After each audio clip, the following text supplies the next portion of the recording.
नमस्कार, राम राम। बहुत स्वागत है आपका। देख रहे हैं आप इंडिया न्यूज मध्य प्रदेश छत्तीसगढ़ और मैं हूं आपके साथ लीचवी रॉय।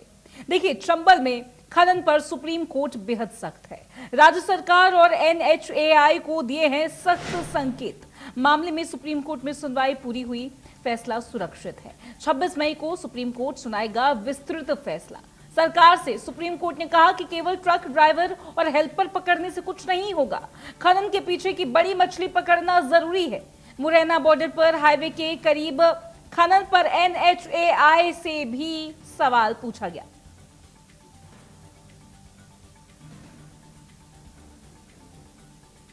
तो चंबल में खनन पर सुप्रीम कोर्ट बेहद ही सख्त नजर आया है। सख्त रवैया अपनाने की बात भी कही गई है।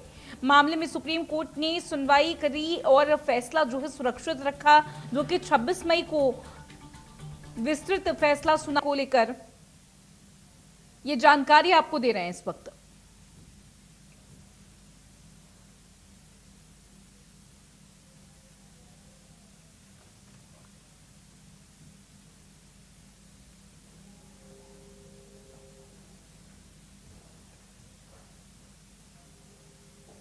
तो देखिए, राज्य सरकार और एनएचएआई को दिए गए हैं सख्त निर्देश और सुप्रीम कोर्ट द्वारा यहां पर कहा गया है कि हेल्पर्स या ड्राइवर्स पकड़ने से कुछ भी नहीं होगा। बड़ी मछली अवैध खनन के पीछे जो सबसे बड़े प्लेयर्स हैं उनको पकड़ना बहुत ही जरूरी है।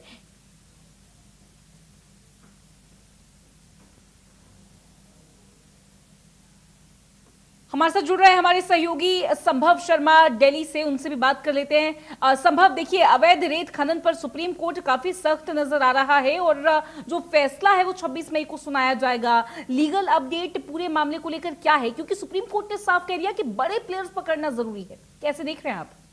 जी बिल्कुल, जी बिल्कुल, जी बिल्कुल। यहाँ पर दो जजों की सुप्रीम कोर्ट की बेंच थी, जस्टिस विक्रमनाथ और जस्टिस संदीप मेहता। उनके सामने ये मामला था, एक सुओ मोटो मतलब स्वतः संज्ञान का ये मामला। चंबल जो पूरी सेंचुरी है, नेशनल चंबल सेंचुरी, इसमें अवैध खनन, इलीगल माइनिंग का ये मामला था, जिस पर सुप्रीम कोर्ट सुनवाई कर रही थी। और सुनवाई के दौरान जो इंपॉर्टेंट फैक्ट्स हैं वो मैं दर्शकों को बताना चाहता हूं। यहाँ पर अमाइकस क्यूरे मतलब कोर्ट मित्र जिसे कहा जाता है, उन्होंने, वरिष्ठ अधिवक्ता निखिल गोयल, उन्होंने कोर्ट को बताया कि राजस्थान सरकार ने कुछ एफिडेविट फाइल किए हैं, लेकिन जो एक्शन है वो कोर्ट के पुराना, जब कोर्ट ने ऑब्जर्वेशन दी थी उसके बाद लिया गया, यानी कि ग्राउंड पे एक्शन लेने में देरी हो रही है। इस पर एक तरह से सुप्रीम कोर्ट की टिप्पणियां आई और कहा कि ये जो छोटे प्लेयर्स हैं इनको पकड़ने से कुछ नहीं होगा, बिग फिश यानी कि जो बड़ी मछली है, जो बड़े प्लेयर्स हैं उनको पकड़ना होगा, जिससे कि ये इलीगल सैंड माइनिंग का जो कारोबार है, जो अवैध खनन है, इसे बंद किया जा सके। यहाँ कुछ टिप्पणियां हैं, मैं दर्शकों के लिए बताना चाहूंगा। सुप्रीम कोर्ट ने यह स्पष्ट किया कि जो सूत्र है, सोर्स है, सोर्स पे अटैक किया जाए, कहां से ये खनन शुरू हो रहा है वहां तक पहुंचा जाए, ना कि जो छोटे छोटे प्लेयर्स हैं उनको अरेस्ट करके एक तरह से खाना पूर्ति की जाए, ये कोर्ट कहना चाह रहा था। और साथ ही साथ राज्य एक जो फॉरेस्ट सेक्रेटरी थे, उन्होंने कोर्ट को, सुप्रीम कोर्ट को बताया कि कई जगह हाई मास कैमरे लगाए गए हैं और काफी एक्शंस लिया जा रहा है। और उसके अलावा लेकिन जो कोर्ट ने कंसर्न रेज किया वो ये किया कि ये जो गार्ड्स होते हैं, फॉरेस्ट गार्ड्स होते हैं, इनकी सुरक्षा, जो गार्डेड एक तरह से माइनिंग माफिया हैं, ये शब्द इस्तेमाल किया, उन जो माइनिंग माफिया हैं उनसे इनको बचाने की जरूरत है, स्ट्रिक्ट एक्शन लेने की जरूरत है और बड़ी मछली को पकड़ने की जरूरत है और पूरी अपडेट कोर्ट को बतानी है। तो एक तरह से कोर्ट की निगरानी में यह मामला 26 तारीख, इसमें महत्वपूर्ण तारीख होगी। उस दिन सुप्रीम कोर्ट क्या ऑर्डर पास करता है उस पर निर्भर करेगा कि पूरा चंबल क्षेत्र में जो अवैध खनन है, इलीगल सैंड माइनिंग है, उसको लेकर गवर्नमेंट और जो ऑफिशियल्स हैं, अधिकारी हैं, वो क्या एक्शन लेते हैं। लेकिन यहाँ सुप्रीम कोर्ट का रुख एकदम स्पष्ट है। दो जजों की सुप्रीम कोर्ट की बेंच, जस्टिस विक्रमनाथ और संदीप मेहता, दोनों जजेस ने यह स्पष्ट कर दिया कि लापरवाही बरतना एक तरह से कोर्ट इसे नामंजूर करेगा और कोर्ट इसे बर्दाश्त नहीं करेगा। एक्शंस लीजिए और बड़ी मछलियां जो मेन सोर्स है वहां पर अटैक कीजिए और वहां से कुछ अरेस्ट हो कि कौन आखिरकार इस पूरे नेटवर्क का जिम्मेदार है।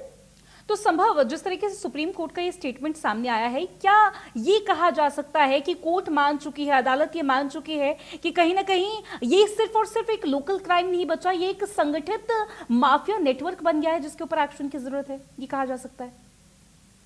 देखिए, जब मामला कोर्ट में होता है तो जो कोर्ट के अपने शब्द होते हैं वो महत्वपूर्ण होते हैं। हालांकि कोर्ट में इस तरह का तो नहीं कहा कि कोई माफिया, लेकिन हाँ, माफियाओं को अगर अगर किसी भी तरह का कोई नेटवर्क बन रहा है, पनप रहा है, तो वो अधिकारियों की जिम्मेदारी है कि उसे ध्वस्त करें और जो लीगली कानून के तरीके से जो रूल ऑफ लॉ है उसका पालन। और यही अदालत, क्योंकि सुप्रीम कोर्ट देश की सर्वोच्च अदालत है, ये संवैधानिक अदालत है, कॉन्स्टिट्यूशनल कोर्ट है, तो वो ये स्वाभाविक है कि वो इसको एनफोर्स करेगी कि कानून क्या कहता है, ना कि इस तरह की जो अवैध खनन है या माइनिंग है उसको। और देखिए ना, ऐसे मामलों में कोर्ट किसी को न्याय मित्र नियुक्त करता है, यानी कि अमाइकस क्यूरे, और अमाइकस क्यूरे ने खुद अपनी बात कोर्ट के सामने कही है कि तमाम एफिडेविट फाइल होते हैं, जब कोर्ट कोई ऑर्डर करता है उसके बाद कोर्ट कुछ कहता है तब एक्शन लिया जाता है। तो एक तरह से जो लचर व्यवस्था है उस पर सवाल सुप्रीम कोर्ट ने किया है कि एक तरह से ये व्यवस्था नहीं चलेगी, जो लचर व्यवस्था है, और उसको ना फ्लेक्सिबल ना होके स्ट्रिक्ट कानून का पालन किया जाना चाहिए। ठीक है संभव, बहुत शुक्रिया आपका तमाम जानकारी और इस पूरी बातचीत के लिए। तो देखिए, सुप्रीम कोर्ट ने इस मामले में बेहद ही सख्त रुख अपनाया है। कोर्ट ने साफ कह दिया कि केवल ट्रकों के ड्राइवर, हेल्पर्स या जो छोटे स्तर के लोग हैं, जो प्लेयर्स हैं, उनको पकड़ने से अवैध रेत खनन नहीं रुक पाएगा और यहाँ पर असली कार्रवाई उन बड़ी मछलियों पर होनी चाहिए जो पूरे नेटवर्क को चला रही हैं। और ऐसे में देखिए, लगातार जो है ये जानकारी मिल रही है कि चंबल में खनन पर सुप्रीम कोर्ट और इससे पहले भी लोकल स्तर पर भी लगातार कंप्लेंट्स आती रही। अब ये पूरा मामला जो है सुप्रीम कोर्ट में चल रहा है, तो कहीं ना कहीं सभी की निगाहें इस पर टिकी हुई है। लीगल लैंडस्केप से भी जो है सभी चीजें यहां पर काफी ज्यादा गौरतलब हो जाती हैं। मुरैना बॉर्डर पर हाईवे के करीब खनन को लेकर भी जानकारी मिल रही थी। सिर्फ ट्रक ड्राइवर नहीं, खनन के सरगनाओं को पकड़ने की जरूरत है। खनन जो अवैध तरीके से यहाँ पर ये गतिविधियां हो रही हैं, इसके जो मास्टरमाइंड्स हैं, जो इनके लीडर्स हैं, जो सुप्रीम प्लेयर्स इसके हैं, इनको पकड़ने को लेकर यहाँ जानकारी मिल रही है। आपको बता दें कि 26 मई को ये जानकारी दी जाएगी, सुनवाई हुई थी और सभी चीजों को लेकर यहाँ पर जो है फैसला सुरक्षित रखा गया। विस्तृत रूप से जो है यहाँ पर फैसला सुनाया जाएगा।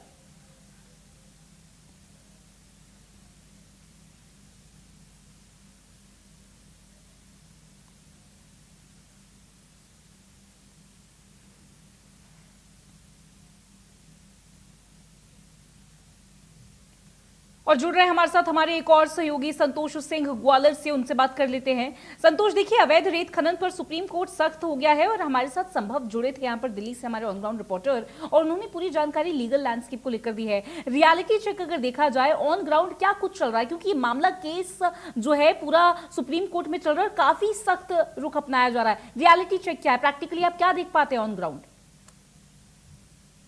देखिए, सबसे पहले तो मैं आपको बता दूं कि ग्वालियर चंबल अभयारण्य में जिस तरह से अवैध रेत का उत्खनन हो रहा है, उसको लेकर अगर सुप्रीम कोर्ट ने चिंता जाहिर की है तो ये कहीं ना कहीं बहुत बड़ा सवाल है। अगर बात की जाए ग्वालियर चंबल में, तो ग्वालियर चंबल वो इलाका है जहां उत्तर प्रदेश और राजस्थान का बॉर्डर दोनों सटे हुए, यानी कि जो चंबल बेल्ट है वो 3 राज्यों को कवर करता है। इसको लेकर सुप्रीम कोर्ट ने यहाँ की जो सरकार है उनको कहीं ना कहीं चेताया था, लेकिन उसके बावजूद भी यहाँ पर अवैध जो उत्खनन का जो कारोबार है वो तेजी से बढ़ता रहा है। अगर आंकड़ों पर नजर डालें तो अब तक 19 ऐसे कर्मचारी, सरकारी कर्मचारी हैं, जिनमें पुलिसकर्मी, वनकर्मी और प्रशासनिक अधिकारी हैं, जो चंबल में अवैध रेत के कारोबार को रोकने के लिए निकले थे, लेकिन कहीं ना कहीं वो उन पर हमले हुए और उनकी मौत हो गई। तो ये सरकारी आंकड़े बताते हैं कि अब तक 19 लोगों की जान जा चुकी है। तो ऐसे में अगर सुप्रीम कोर्ट ने चिंता जाहिर की है तो काफी बड़ी बात है। और इसमें कहीं ना कहीं अगर बात की जाए तो मैं ग्वालियर अंचल की बात करूं तो ग्वालियर अंचल में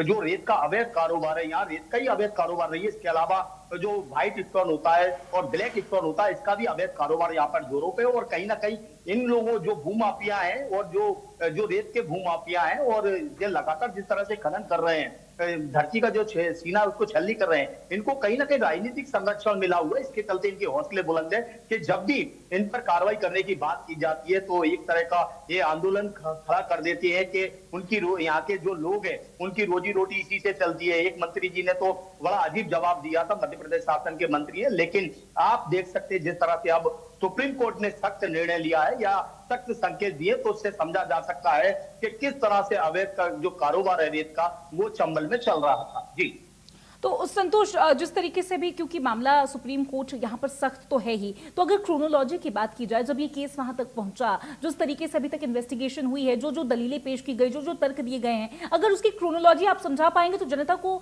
समझने में आसानी होगी कि सुप्रीम कोर्ट ने कब क्या स्टेटमेंट दिया है और उसका एक्चुअल जो इम्पैक्ट है वो क्या पड़ रहा है ग्राउंड पे। देखिए, अगर सुप्रीम कोर्ट में मामला पहुंचा है तो ये अपने आप में ही एक अलग बात है। दूसरी बात आज की जाए कि यहाँ पे चिंता करना काफी जरूरी है कि किस तरह से चंबल के अस्तित्व को खत्म किया जा रहा है, जो रेत माफिया उनके द्वारा, और लगातार यहाँ पे जो अवैध तरीके से रेत निकाली जा रही है, सरकार को राजस्व का नुकसान तो हो ही रहा है। इसके अलावा जो यहाँ पे चंबल घड़ियाल का जो प्रोजेक्ट है उसको भी नुकसान हो रहा है। यहाँ पे घड़ियाल सेंचुरी बनी हुई है। इसके अलावा जब इन चीजों को नुकसान होता है, इस पूरे मामले को लेकर अब सुप्रीम कोर्ट का निर्णय आना बाकी है। लेकिन अगर बात की जाए तो यहाँ पे भूमाफियाओं का, मैं भूमाफिया इसलिए इनको कह रहा हूँ क्योंकि चंबल में रेत के अलावा जैसे कि मैंने आपको बताया व्हाइट स्टोन है, ब्लैक स्टोन है, इसका भी अवैध कारोबार बड़े रूप से चल रहा है। लेकिन जैसा कि मैंने कहा, राजनीतिक संरक्षण कहीं ना कहीं जो इनके कारोबार से जुड़े लोग हैं उनको मिला हुआ है, तो इन पर कार्रवाई तो नहीं हो सकी। यही कारण है कि वन्य कर्मी, पुलिस कर्मी और प्रशासनिक अधिकारियों पर लगातार हमले हुए जब जब उन्होंने कार्रवाई करने की कोशिश की है। हाल ही में एक मामला साल 2026 में आया जब एक वन्य कर्मी को टैक्सट से कुचल दिया गया, उसकी मौत हो गई। तो ऐसे में अब सुप्रीम कोर्ट का कड़ा रुख है, सख्त रवैया है और जल्दी ही सुप्रीम कोर्ट इस मामले में दिशा निर्देश तय करेंगे। जी ठीक है संतोष, बहुत शुक्रिया आपका तमाम जानकारी और इस पूरी बातचीत के लिए।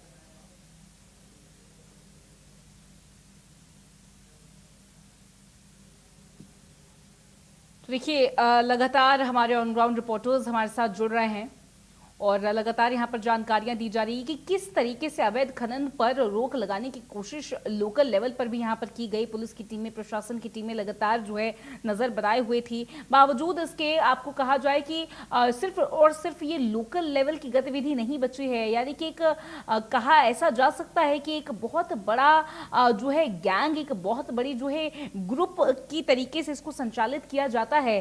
कहीं ना कहीं सरकार से सुप्रीम कोर्ट ने कड़ी रुख अपनाने की भी बात कही है। खनन के पीछे की बड़ी मछली पकड़ना जरूरी है और यही सबसे बड़ा फोकस है। और हमारे साथ जुड़ रहे हैं राहुल चौहान भी, उनसे भी बात कर लेते हैं। राहुल, देखिए सुप्रीम कोर्ट जो है फैसला सुनाएगा 26 मई को और अभी तक जो लीगल लैंडस्केप में जो भी अपडेट्स निकलकर सामने आई है पूरे केस को लेकर, समझाइएगा जरा कि किस तरीके से इसका इम्पैक्ट ग्राउंड पर देखने को मिल रहा है।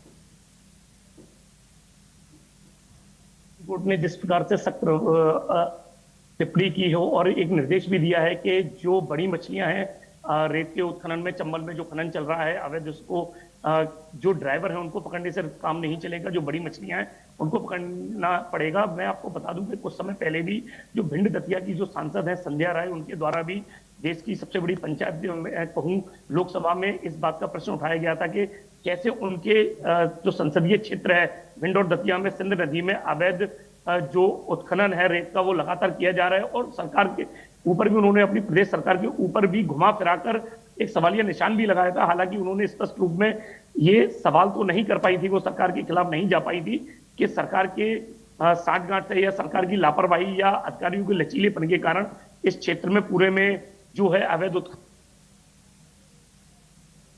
चल रहा है रेत का। वहीं पर मैं अरबान की बात करूं तो अवैध ओवरलोड के जो रेत भरकर जो ट्रैक्टर ट्रॉली है, डंपर है या अन्य जो वाहन है जो खनिज वाहनों का परिवहन करते हैं, उनमें भरकर रेत अक्सर रोडों पर फर्राटे भरते हुए दिखाई देता है और कई दुर्घटनाएं भी सामने आ चुकी हैं। आंकड़े कम पड़ जाएंगे लेकिन हादसों की जो बात हम कहें वो कम नहीं पड़ेगी। अभी बीते ही दिन अगर हम महंगाओं की बात करें तो एक अवैध ओवरलोड रेत से भरे ट्रैक्टर के द्वारा एक बाइक सवार को बेदर्दी से कुचल दिया गया था, क्योंकि जब इन ट्रैक्टर ट्रॉलियों में जब अवैध रेत क्षमता से अधिक भर जाता है तो उसके आगे के जो 2 टायर होते हैं वो हवा में चलते हुए दिखाई देते हैं रोड पर, और कई बार ये स्टंट करते हुए इनके वीडियो वायरल होते हैं। लेकिन अगर हम प्रशासन की बात करें तो प्रशासन कान में तेल डालकर सो रहा है और इनके ऊपर जो जिम्मेदार अधिकारियां हैं वो अपनी आंखों पर पट्टी बांधकर इस जो अवैध उत्खनन का जो खेल है रेत का, उसमें साठगांठ उनकी निश्चित तौर पर दिखाई देती है। और मैं यूं कहूं कि पूरा चंबल संभाग का जो क्षेत्र है वहां पर, चाहे हम चंबल नदी की बात करें चाहे हम सिंध नदी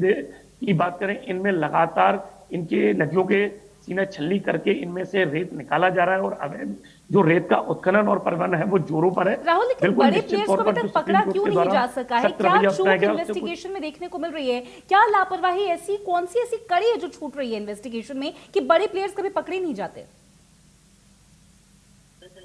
जी मैं आपको बता दूं कि ये जो अवैध रेत का जो खेल है, इसमें हम अगर राजनेताओं की बात करें, हम प्रशासनिक अधिकारियों की बात करें, पुलिस की बात करें, तो इन सभी की मिली भगत का आशंका रहती है, क्योंकि जब तक हमारे जो स्थानीय थाने हैं उनकी संलिप्तता नहीं होगी तो किस प्रकार जो नदियां हैं वहां से रेत अवैध रूप से उठाया जा रहा है, किस प्रकार उन नदियों में पनडुब्बियां जो एनजीटी के तहत जो रोक लगी हुई है उसके बावजूद भी चलती हुई दिखाई देती है, किस प्रकार जो लिफ्टरों की हम बात करें और जो जेसीबी है वो नदी के अंदर उतार कर खनन किया जाता है, और किस प्रकार इन रोडों पर जो थाने हैं उनके सामने से फर्राटे भरते हुए ट्रैक्टरों की बात करें, डंपरों की बात करें, ओवरलोड ले जाते हुए बिना रॉयल्टी के ले जा रहे हैं और क्षमता से अधिक ले जा रहे हैं, तो निश्चित तौर पे कहीं ना कहीं तो एक बड़ी चूक है। चाहे हम सिस्टम की चूक की बात करें, चाहे हम अधिकारियों की बात करें, चाहे प्रशासन की करें या हम सरकार की बात करें, तो इन सभी की मिली भगत और साठगांठ के कारण अवैध रेत का जो खेल है वो फल फूल रहा है और जो माफिया है वो लगातार सक्रिय बने हुए।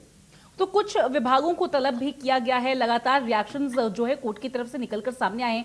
कहा यह जाए कि अब जो है कोर्ट यानी कि अदालत चाहती है कि जवाबदेही तय होनी चाहिए विभागों की, क्योंकि जिस तरीके से लोग रिस्पॉन्सिबिलिटी लेने से बचते हैं, अकाउंटेबिलिटी लेने से बचते हैं, इस वजह से उन माफियाओं को काफी ज्यादा हेल्प मिल रही है।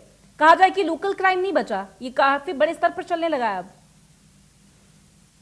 जी निश्चित तौर पे जब कोई बड़ा हादसा हो जाता है तो कुछ दिन के लिए दिखावे के लिए ये जो विभाग है, जो इनसे संबंधित जो विभाग है, खनिज विभाग की बात करें, पुलिस विभाग की बात करें, ट्रैफिक की बात करें या अन्य जो विभाग हैं, वो कुछ दिन के लिए तो दिखावे के लिए कार्रवाई करने के लिए सड़कों पर उतरते हैं। लेकिन अगर हम बात करें निरंतर कार्रवाइयों का दौर जारी नहीं रहता है। 1-2 दिन की सख्ती में भी उन लोगों के पास, माफियाओं के पास ये मैसेज सिस्टम से पहुंच जाता है कि आप अभी कुछ समय के लिए अपने जो अवैध गतिविधियां हैं उन पर रोक रखिए, अभी कार्रवाई है, हमारे ऊपर से प्रेशर है, और उसके बाद में ये फिर कुछ दिन बाद ये फिर से निरंकुश चालू हो जाता है और फिर किसी बड़े हादसे की इंतजार में ये सारी कार्रवाइयां चालू रहती हैं। जी ठीक है राहुल, बहुत शुक्रिया आपका तमाम जानकारी और इस पूरी बातचीत के लिए। तो देखिए इन्हीं रिपोर्ट के रियलिटी चेक्स के साथ फिलहाल प्रोग्राम में बस इतना ही। बाकी हर बिग ब्रेकिंग, हर जानकारी के लिए देखते रहिए आप इंडिया न्यूज। नमस्कार।